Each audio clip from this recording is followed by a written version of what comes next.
Welcome to Session Rates, Money and Interest Rate Markets. In this session, we'll focus on the money markets and interest rate markets. We'll explore the definitions, key features of money market instruments, valuation techniques, conventions for interest rates and dates, and benchmark indices that drive the global financial system. 1. Definition of money markets and interest rate capital markets. 2. Features of money market instruments. 3. Dealing terminology and cash flows. 4. Time value of money. 5. Interest rate conventions. 6. Value dates and business day conventions. 7. Payment frequencies for longer instruments. 8. Broken dates and linear interpolation. 9. Interest rate indices and benchmarks. 10. Money market basis versus bond basis. To summarize, in this session we covered the structure and features of money markets, the time value of money, interest rate conventions, value dates, broken dates, and benchmark indices. These are the building blocks of trading and risk management in the global interest rate markets. In the next slide, we'll deepen our focus on practical dealing techniques and applications. Thank you for listening, and let's move forward. Let's begin with an overview of the money markets and the interest rate capital markets. First, the money market. Money markets are financial markets for short-term borrowing and lending, typically for a period of 1 year or less. Their primary role is to provide liquidity to the financial system and to meet short-term funding needs. Some key characteristics of the money market are: they deal in short-term instruments like Treasury bills, certificates of deposit, commercial paper, repos, and bills of exchange. The risk and returns are generally low compared to long-term markets. They provide high liquidity, meaning cash can move in and out very quickly. Participants are mainly institutions such as banks, central banks, corporates, and mutual funds.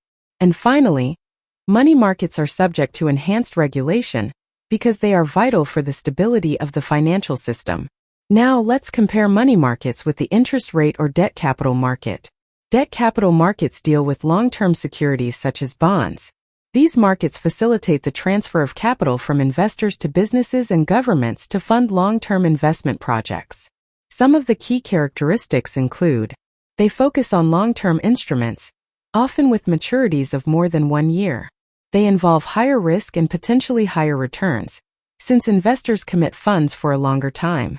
The range of participants is broad, covering governments, corporates, financial institutions, pension funds, and individual investors. Debt capital markets operate in both the primary market, where new issues are sold, and the secondary market, where existing securities are traded. These markets are also regulated, but in a way that balances investor protection with issuer flexibility. Common instruments include bonds, non-convertible debentures, SUKICs, convertible bonds. So, in summary, the money market is about short-term liquidity, while the debt capital market is about long-term financing and investment. Let's begin with straight discount money market instruments. The most common example is the US Treasury bill or UST bills. These bills are usually issued in a denomination of $1,000 with maturities ranging from 4 weeks up to 52 weeks. Now, an important point here is that Treasury bills are not issued with a coupon. Instead, they are issued at a discount. That means you pay less than the face value at the time of purchase, and on maturity, you receive the full face value. For example, let's take a Treasury bill with a face value of $1,000 issued at a 5% discount. That means the issue price will be $950. So, you invest $950 today, and at maturity, you receive $1,000. The difference of $50 is your income. But here comes the calculation part. The quoted discount rate and the actual yield to the investor are not the same. The quoted discount here is 5%. But when we calculate the true yield to the investor, the formula is: true yield equals the discount rate divided by the difference of 1 and the products of discount rate and the time period based on the annual count days basis. Putting the data in the formula, the result comes to 5.26%. So, although the bill is quoted at a 5% discount, the investor's actual return is higher, about 5.26%. So, the key takeaway here is, a quoted discount is not the true yield. Always calculate the yield on the basis of the price you actually pay. It may be noted that this is true for US T-bills. Now let us look at UK T-bills, Euro T-bills and Indian T-bills, which are issued on true yield basis, which we will understand now. As mentioned that UK, Indian and Euro T-bills are issued on true yield basis, let's look at a Euro Treasury bill example. Suppose 364 days Euro T-bill for Euro 100 is issued at a discount of 4% per annum. To calculate the issue price, we use the straight discount formula, which is face value divided by sum of 1 and the product of rate R and the period of T-bills in years. Thus, applying the formula, it gives us an issue price of Euro 96.1128. Here, in this case, the true yield is exactly the same as the discount rate, that is 4% per annum. So, unlike the US T-bill example which we discussed earlier, where the true yield was slightly higher than the quoted discount, here the quoted discount and yield coincide. Now let's talk about the different shapes of a yield curve and what they signal. Let us now begin with repos, which are one of the most widely used money market instruments in financial markets. A repo, short for repurchase agreement, is essentially a form of short-term borrowing that is secured by collateral, usually government securities or high-quality bonds. The mechanics are simple. One party sells securities to another, with an agreement to buy them back at a future date at a predetermined price. From the seller's perspective, this is a way to borrow cash using securities as collateral.